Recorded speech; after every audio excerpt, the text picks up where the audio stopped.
Risky reporters TV. आप देख रहे हैं रिस्की रिपोर्टर टीवी। नमस्कार, मैं हूं मनोज तिवारी। आइए चलते हैं खबर की ओर।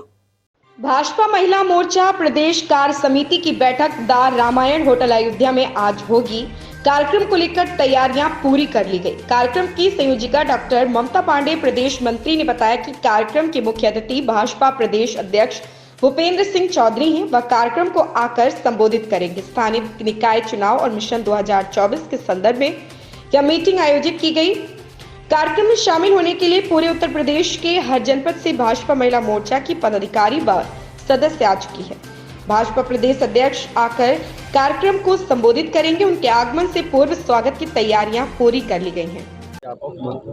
देखिए, एक लंबे समय से हमारे देश के लोग इंतजार कर रहे थे कि अयोध्या वो नगरी है जहां पुरुषोत्तम राम का जन्म स्थली है, और लंबे समय से हम लोग इंतजार कर रहे, तो वो समय आ गया है।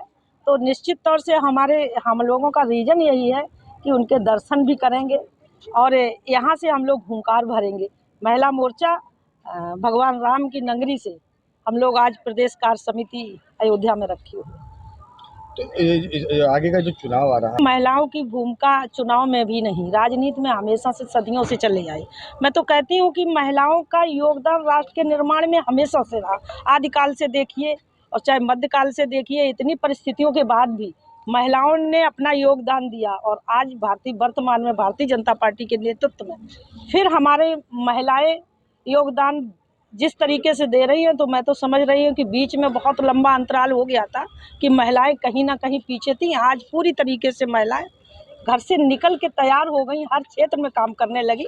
तो महिलाओं का योगदान या महिलाओं का कार्य कहीं किसी से पीछे नहीं है। जब जब महिलाओं को कोई जिम्मेदारी दी गई है, जब जब उनको अवसर मिला है, तब तब उन्होंने अपनी योग्यता को प्रमाणित कराया।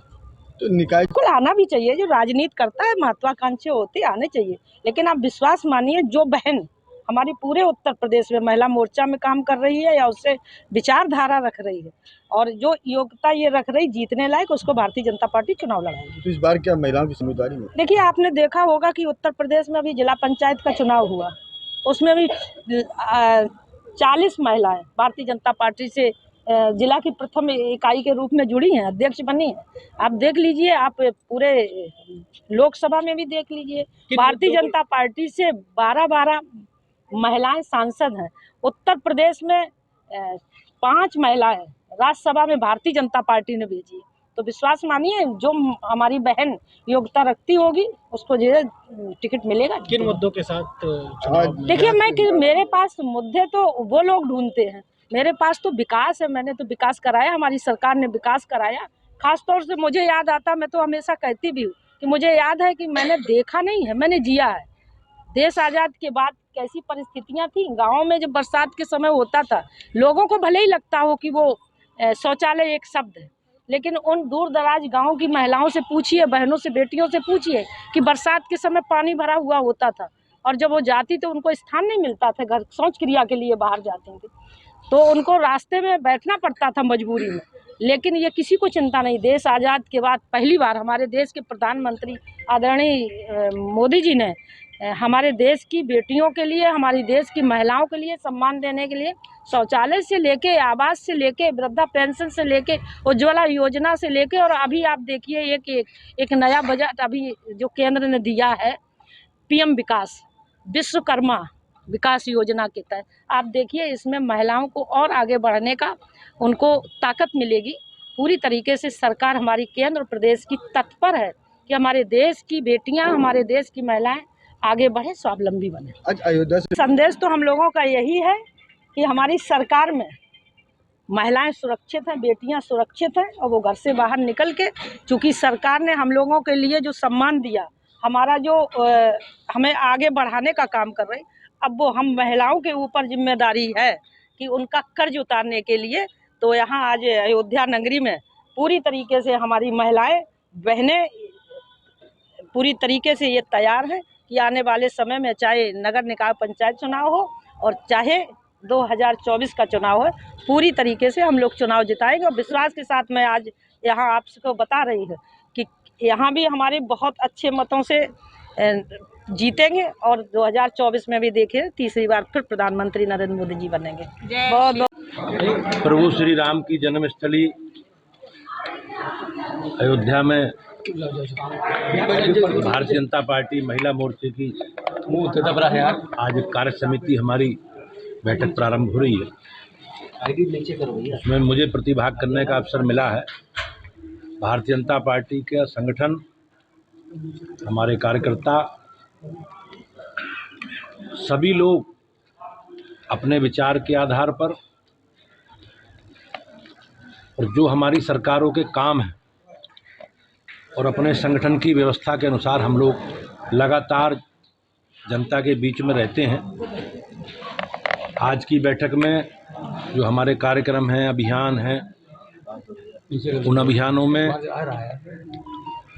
बूथों के, सेक्टरों के काम और नगर निकाय और लोकसभा चुनाव में हम लोगों की भूमिका, ये सारे विषयों पर अलग अलग सत्रों में हमारे कार्यकर्ता इस बैठक के माध्यम से विचार करके और अपनी बात नीचे तक पहुंचाना और अपने संगठन के काम को, उसके आधार को नीचे तक पहुंचाना, ये आज की बैठक में हम लोग चर्चा करेंगे।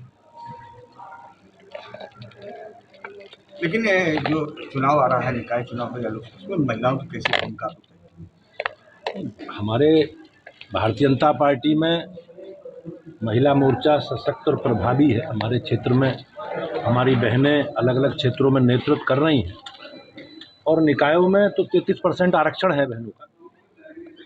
और उस आरक्षण के साथ साथ बड़ी संख्या में, चाहे ग्राम सभा हो, क्षेत्र पंचायत हो, जिला पंचायत हो, ब्लॉक हो, नगर निकायों में सभासद हों, चेयरमैन हो, मेयर हो, तो बराबर का अनुपात हमारी बहनों को मिला है। और निश्चित रूप से मैं कह सकता हूँ समाज में आज अलग अलग क्षेत्रों में हमारी बहनें नेतृत्व कर रही हैं।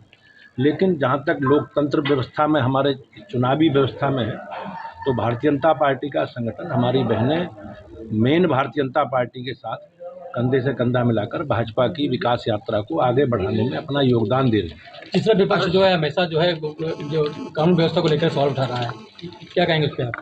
आज निश्चित रूप से योगी जी के 6 वर्ष के कार्यकाल में आज अपराध न्यूनतम स्तर पर, जितने भी प्रकार के अपराध हैं उनमें बहुत बड़े स्तर पर कमी आई है। जहाँ तक आप जिस विषय की बात कहोगे, उन विषयों में भी सरकार की प्राथमिकताओं में अपराधी हैं, माफिया हैं और जो लोग कानून को ठेंगा दिखाकर अराजकता करते रहे हैं, वो सरकार की प्राथमिकता में है। और सरकार विधि सम्मत उनके खिलाफ कठोरतम कार्रवाई कर रही है और ऐसी कार्रवाई कर रही है जो भविष्य में नज़ीर बन सके। और इसी कारण योगी जी के दृढ़ इच्छा शक्ति के कारण आज उत्तर प्रदेश का माहौल बहुत बेहतर हुआ है। और उसी का परिणाम है कि आज आपने देखा इन्वेस्टर समिट के माध्यम से उत्तर प्रदेश में देश और विदेश के बड़ी संख्या में निवेशक आकर्षित हो रहे हैं।